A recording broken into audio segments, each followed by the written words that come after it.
So welcome to the Dharma talk. So we're in the theme called The Great Escape, which is about the Tibetan Wheel of Life, the Great Escape. And tonight's talk is called The Space Where Freedom Lives. So the space where freedom lives, but I'll start with a little, just a quick recap on what we've done so far in the theme. So we're in the Tibetan wheel, a theme on the Tibetan Wheel of Life, which is this symbol, which is a symbol of everything. The whole of existence is in this symbol. So we've seen that Samsara, our Samsara that we're in, is within this circle, within the wheel part. And the very center is the forces in us that drive the wheel round and round. So we've got greed, hatred, and delusion. So sometimes called craving, aversion, and ignorance. And we've got the cock, the snake, and the pig biting each other's tail and whizzing round. And they're the forces in us that drive the wheel. Then we've got the inner wheel of karma, where people are either descending or ascending, depending on their action. So they're ascending or descending spiritually, depending on their karmic action, skillful or unskillful action.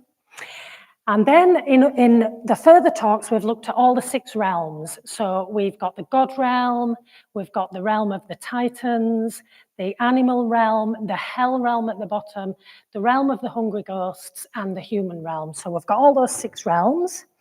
And we can see those realms as either mental states and experiences in our world that we live in, or literally realms that we're reborn into lifetime after lifetime. So we've seen that the aim is to dwell in the human realm, because in the human realm, we're not only aware in the basic way of we are experiencing, we know we're having an experience, awareness in that basic way, but in the human realm, we've got self-reflexive awareness.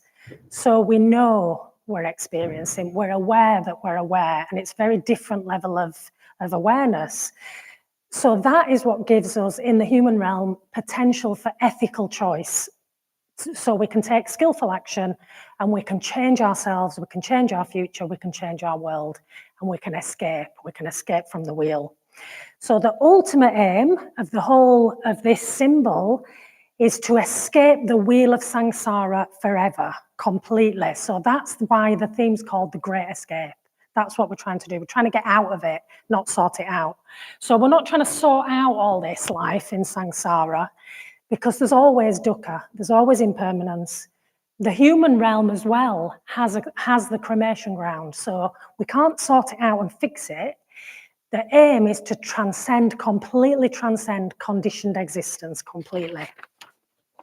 So we heard an analogy of how that is, that living in this wheel, in samsara, it's like wearing virtual reality goggles. So in samsara, it's a way of seeing. So that's how we create our reality. So we said we're samsara-ing. It's like a verb, really. It's the way we see things. It's the big delusion that we're based on, of this fixed separate self. We think we've got a fixed separate self. That's our big delusion. What we'd call dualistic consciousness, deluded perspective. I'm here, I'm fixed, I'm separate, everything else and everyone else is out there. That's the big delusion. And because of that, I think I can win this game. I think I can win this game with my virtual reality of samsara. I can get what this separate me wants. I can get it all sorted for this me. Then it'll all be fine forever. But it can't work because we're all doing it and we can't all be the center of the universe. It can't work like that. And we're all radically interconnected. So it just doesn't work. And that is what drives this wheel round and round and round. Greed, hatred, and delusion of this me trying to get everything sorted out. And we're so used to doing it, it's really hard to see. So we need to take off the goggles. We need to do the escape. We need to awaken to reality, the deathless, the beyond, how things really are. That's outside the wheel. So that's the Buddha here, pointing to the hair in the moon, pointing to the spiritual truth. So that's the great escape. That's what we're trying to do. So how do we do it? So this This evening, I'm going to talk about this outer wheel in a bit more detail. So this outer wheel, it's a chain of conditionality. And in this chain is the doorway. That's where the space is. That's where the gap that we can make our great escape. So I'm going to talk about how do we find that escape route, that gap, that doorway. And then next week, Vimala Dasa is going to talk to us about what we find when we do go through that doorway. That we've got, it leads into faith and joy and these upward leading positive spirals all the way to awakening. So that's what's in store next week. This week, we're just going to find the doorway. We're just going to find the gap. So this is the famous gap that we talked about on the intro course. So yeah, so this outer rim is the chain of conditionality. And it's basically the Buddha's central teaching, what we call praticca samuppada. So that means everything is conditioned. Everything arises out of conditions and ceases according to conditions. So it's praticca samuppada, sometimes called conditioned co-production, sometimes called conditionality.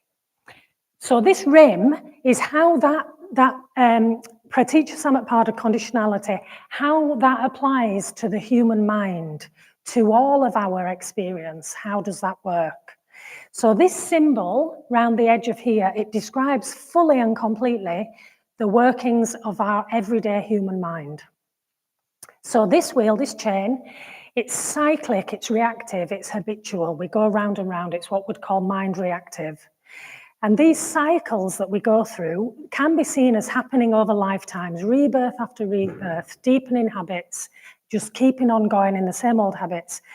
And it can also just be seen as in this life. It's every situation, every moment, that is what is happening. So I'll just talk, I'm not going to talk a lot about the whole of the chain because it's really, really complex. It's basically everything. And we study it in depth on the Mitra course. So there's lots of other sources, but tonight I'm just going to talk, I'll just sort of whiz round it and then I'll focus on the important bit. So it starts with what we call fundamental spiritual ignorance, and then we have what arises out of those conditions is habitual tendencies, what we call samskaras. You don't need to remember all this. I'll home in on the important bit in a minute. I'm just going to whiz round it. Then we've got dualistic consciousness. We've got, out of that arises body and mind, the senses. Then we have contact with the senses, with something in the world. Then we have Vedana, or feeling. Then we can go into craving, grasping, re-becoming, old age and death, and rebirth. So, and then we can just go round and round. Same old me, deeper habits if we go that way round. So this bit down here, this bottom part of the wheel down here, this is what we're interested in. This is the famous gap. So here at the bottom, that's where we've got some choice. We're not just going round and round. We don't have to just go round again. There is a space. There is karma. We can choose action and we can find the doorway. So this talk is more about that gap, that area there.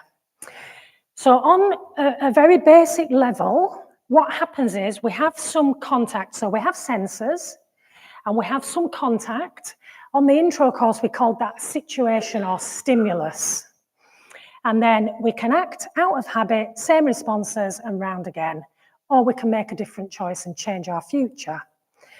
So to look a bit more deeply into that, that's kind of the superficial level. What happens is we have senses and they have some contact with the world. This is contact. So maybe that contact might be that we see something. So maybe we see a flower, or maybe we see a pile of litter. So we have some contact with something in the world. We have an experience. We have a situation. When that happens, when we have contact, through the senses with something, Vedana arises. So this is Vedana. And every contact, every experience has Vedana arising with it. So Vedana translates as feeling. There isn't really a better translation, but it's not quite right. So feeling can mean lots of things. And Vedana is not emotion. So I'll come on to that a little bit later. I'm just going to use the word Vedana so that we're not getting confused with the translation. So Vedana can be described as feeling tone, and it comes with an experience. Sometimes it's called hedonic tone. And what Vedana is it's simply the unpleasant or the pleasant quality of the experience. It's not sensation, it's not emotion, it's just the quality of either pleasant or unpleasant. So is that experience pleasant or unpleasant to me? That's Vedana. And it accompanies all experience. So example, we see a flower, we have contact with the flower through our senses. Maybe we see it with our eyes, we maybe smell it with our nose. Vedana arises. We quite likely will have pleasant Vedana if we see a flower. Or we see a pile of rubbish, maybe unpleasant Vedana. Stub your toe, sense of contact with a chair, unpleasant Vedana. So all contact through the senses has Vedana. And also, it's important to know that mind is a sense in Buddhism. So a thought or another mental experience, that's also contact. So a thought is just sense contact and gives rise to Vedana. That's all that is. So stuff happens, we have Vedana, and it's really important to know that Vedana just arises. Is that me moving? Oh, okay. It sounds like the mic's going on. So yeah, we have Vedana, stuff happens, we have Vedana, and it's really important that Vedana just comes, it just arises. We don't choose Vedana, it's not karmic. It just arises with contact, with experience, it's karmically neutral. It's called karma vipaka, and it's a result of previous karma, loads of other stuff back there. But it just arises, so we have Vedana, but what we do with that Vedana, that is karmic, that will have consequences. So what we do after creates fresh karma and conditions what comes next. So the practice with awareness is practicing on the arising of Vedana to choose action, rather than just going with whatever we habitually do with that particular kind of Vedana, is to make a choice and choose skillful action, and that is the gap. That's the doorway to freedom. So without awareness, we just have a habitual reaction to Vedana. So maybe we just go, oh no, it's really unpleasant, leads straight into craving, or it's really pleasant and we're craving, we want more of the pleasant or we want less of the unpleasant. We go into craving or aversion, we leap over the gap and we go straight into grasping. So then we're grasping, that's someone picking fruit from a tree.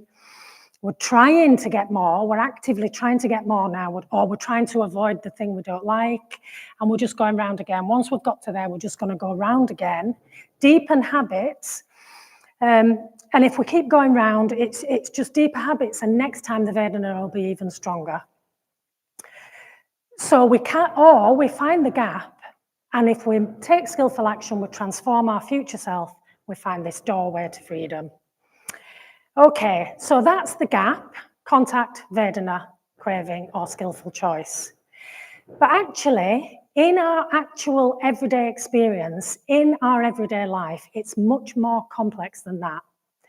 A lot goes on all at once. We've got this kind of rich cascade of experience all the time, changing all the time. And usually, it also involves a lot of thought, a lot of thinking. And a thought, as we said, it's just contact with the mind sense. And an arising thought will have Vedana. So an arising thought is karmically neutral. It's fine. An arising thought is fine. There's nothing wrong with a thought that arises, whatever it is. There's nothing wrong with an arising thought. We judge ourselves for that, but it's neutral. What we do with that thought, that's what's karmic. So thought can become problematic, can't it, thinking? It can kind of get a bit out of hand, I think. So the Buddha gave a sutta called the Honeyball Sutta that teaches how thoughts arise, how they develop, and how they can solidify into views and opinions. It's really excellent teaching, it's really helpful.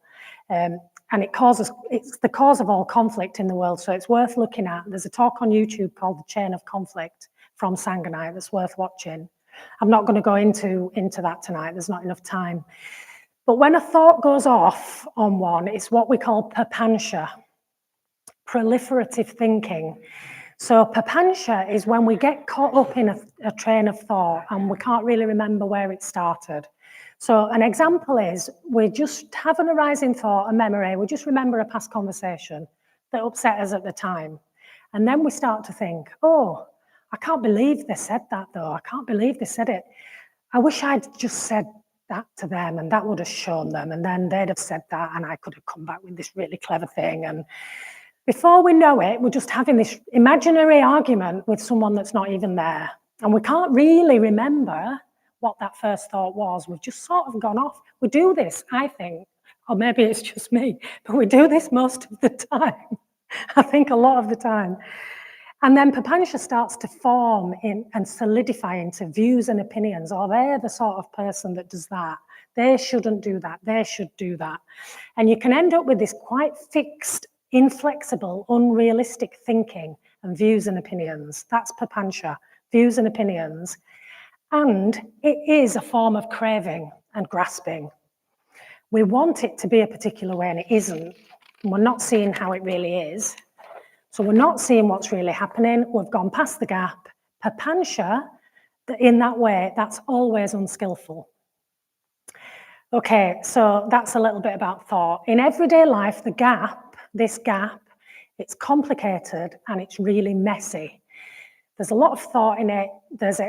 So we just have experience through contact and we have Vedana. But then there's tons of other stuff. So there's all these thoughts, there's views and opinions. There's body, the body gets involved, bodily reactions and sensations in the body, welling up and developing into full-blown emotions. And all that's got its own Vedana. So there's loads and loads of feedback loops. It's really, really complex, the gap. And it can be hard to kind of separate out exactly what's going on. We're just spinning kind of round and round and round the wheel. And we need a circuit breaker, which is awareness. So if we can get some awareness, we break the cycle, slow the wheel, actually we can just stop it in its tracks. And then we've got some choice. We can act skillfully, we can make a choice. So how do we do that? How do we get that awareness? How do we develop awareness in this messy, fast gap? I think for me, usually when I'm first aware, I've kind of already gone over the gap. I'm having a really strong reaction. That's what I really notice. A lot of strong emotion, a ton of papancha. I've galloped on, actually, miles past the gap. I'm probably round and round by the time I notice this strong emotion and strong reactions and thoughts. So it's at that point that I can notice it because it's strong and I can pause and I kind of retrace backwards. Oh, what just happened? Like, what was the contact? What's happened and what's happening now? That's kind of like the circuit breaker. And then I can look for the Vedana. Oh, this is really unpleasant. So it's a really good, helpful, everyday practice to try that, to try labeling the Vedana right in the middle of when it's all going on, when it's all kicking off. So an example is, I'm in my kitchen, the cat's meowing for food. Someone in the family wants to have a conversation with me. Maybe they're a bit upset. They really need me. The oven timer starts beeping. The kettle's boiling. I'm really in a rush. Need to get dinner sorted. Get out the door because I've got to be somewhere. I'm just about to lose it. Or at the backdrop, I'm writing a talk on the gap, so I can't just start shouting. And so before I know it, I'm going over the gap. I'm into craving and grasping. I could just be going, I can't stand this. This is awful. And grasping is acting it out, shouting at everybody, going, just get out of my way. I've got to get this sorted out. I'm just trying to avoid the discomfort, really, of this unpleasant Vedana. So instead, if I can just go, oh, unpleasant Vedana, this is unpleasant. It's like it stops something. And actually just going, oh, this is unpleasant Vedana, it brings metta. It brings self-metta because I'm then realizing that this is difficult. This is a hard situation, it's difficult. And with that metta, I've got some choice how I act. So maybe I can just look out of the window for just a moment, notice a bird flying, sunlight glints off a leaf, and I breathe. And then breathe in, pleasant Vedana. something's changed and I've got some more choices. So the point I'm trying to make, like, it's fast, it's messy, we can't just go, oh, what's happening in the gap? But any awareness at any point, it is finding the gap. So working in the gap, really messy. It's easier in meditation to do that. We can really, in meditation, if we just can watch what's happening in our mind, in our body, in our emotional states, we can really slow it all down. We can start to really unpick it and get familiar with how the gap feels, especially on retreat. If going on a retreat is available to you, that's really, really helpful for this kind of practice. We can see more clearly, slow things down, and really develop awareness through meditation and retreats. But in everyday life, how do we practice in everyday life when we're having this strong reaction? We need to get some awareness. We need to try and gain a moment of awareness and then maintain it. I think it can really help when we notice that we're in a bit of a state, we're having a reaction, bringing attention into the body. It's a more direct experience than being caught up in all the papancha and the thinking. So what is going on in my actual body? Maybe my heart's racing, maybe my shoulders are tense, my neck's stiff, my hands are scrunched up. So that can be really helpful to just gain awareness and then maintain it, just noticing the body.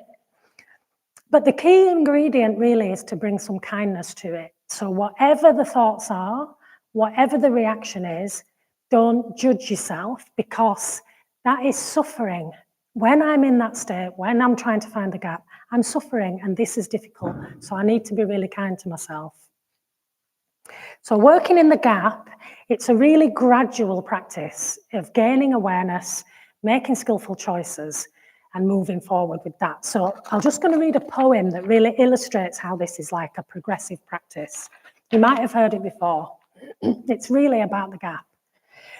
So it's called Autobiography in 5 Short Chapters by Portia Nelson. 1. I walk down the street. There is a deep hole in the sidewalk. I fall in. I am lost. I am helpless. It isn't my fault. It takes forever to find a way out. 2. I walk down the same street. There is a deep hole in the sidewalk. I still don't see it. I fall in again. I can't believe I'm in the same place. It isn't my fault. It still takes a long time to get out. 3. I walk down the same street. There is a deep hole in the sidewalk. I see it there. I still fall in. It's habit. It's my fault. I know where I am. I get out immediately. 4. I walk down the same street. There is a deep hole in the sidewalk. I walk around it. 5. I walk down a different street. So we walk down a different street. So working in the gap, it's about change, isn't it? So it's just really important to say, because I've been saying about being in the gap, being aware of the Vedana in the gap. We're not tolerating, we're not about forever tolerating the pain in the gap and just staying with the pain. So we're not saying, pull with it, whatever it is. It's not that. So Bhante Sangha, the founder of the movement, said some things about this. I've paraphrased it a little bit, but I'm just going to read some of his words. It does seem as though one very often has to get back to negative emotions before one can experience positive ones. However, it is not necessary to explore our negativity exhaustively. We don't need to experience our anger, say, week after week. As soon as possible, we want to leave our negativity behind and start releasing not just the anger and the pain, but the love and the delight and the appreciation. The positive, once we get to it, is the great dissolver of the negative. With a strong meditation practice, negative emotions can be dissolved without being consciously experienced at all.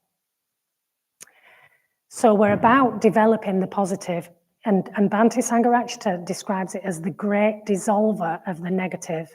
So we can be practical, we can be proactive about the gap. I think of it as like working around the edges of the gap. we're trying to change our situation, we're trying to change our conditions, deliberately cultivating positive states, cultivating metta. Because if we're infused with metta, the same difficult situation or the same difficult person doesn't bring the same unpleasant Vedana if we're already infused with metta. That's what the metta bhavana does. It changes our responses. It changes what happens with all of that down there when we have the contact. It changes the Vedana. And the other thing that we can do to develop this positivity is gratitude practice. It's really simple practice, but it's really effective. Just listing things that we're grateful for regularly changes our whole attitude and our whole thoughts, and it will change the Vedana that arises on contact. So again, like I said, most important is meditation and retreats if we can, because that deepens awareness and it actually changes our consciousness, changes the mind's responses. So I'm just going to finish on talking about working in the gap and saying it's not a beginner's practice. It sounds really simple. I struggled with writing this talk because it sounds really simple, but actually once I started looking into it, it's really quite a profound practice. I went down tons of like rabbit holes of complexities with this, and it really is key. It's really key to the spiritual life. Again, Bhante Sangharachita says, the transition from passive sensation to active craving, the interval between these two is the battlefield of the spiritual life. The battlefield of the spiritual life. And it can feel like that, can't it? Like my example of being in the kitchen. It feels like an onslaught of stuff. It's like being in a battlefield. How do I do this? How do I find this gap? But if we can do it, if we can find what Vedana is, if we can recognize what Vedana is and label it at that point and be in the gap, something completely radical can happen. Something absolutely magical can really happen. This is quite a wisdom practice. It's quite a profound practice. It can actually allow us to see reality. Because in the gap, if we have awareness in the gap, if we can label the Vedana, instead of going, what do I do about this? How do I change it? How do I fix it? If we can just go, oh, this is unpleasant. We've got that circuit breaker. We've got some awareness. What is actually happening is we're not going into craving. And without craving, all we've got is direct experience. We've got a direct experience of what's actually going on. We're seeing reality, more things more as they really are, without that craving, without that veil of delusion. So without that craving, we've got this direct experience. Without craving, we are without suffering. There won't be the same dukkha as there is when we're resisting and craving. It's going over the gap. It's a bit counterintuitive, but it's the going over the gap into craving that is actually creating the suffering. It's not the Vedana. There's a difference between unpleasant Vedana or even pain and suffering. It's the craving going over the gap that's creating the suffering. So going back full circle to like what I was saying at the beginning of the talk about samsara-ing, this mistaken delusion of a separate self, this self trying in vain to get what it wants, get everything sorted, driving this wheel round and round, keeping us trapped. That is the craving. That's craving. And it's the root of suffering. It's the first two noble truths. Craving is the root of suffering. So the gap, it actually addresses all of that. It addresses the massive big question.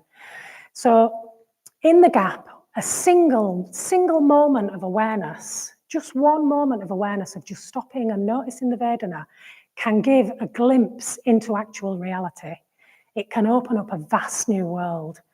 So the gap, it can free us completely from suffering, and we can enter the space where freedom lives.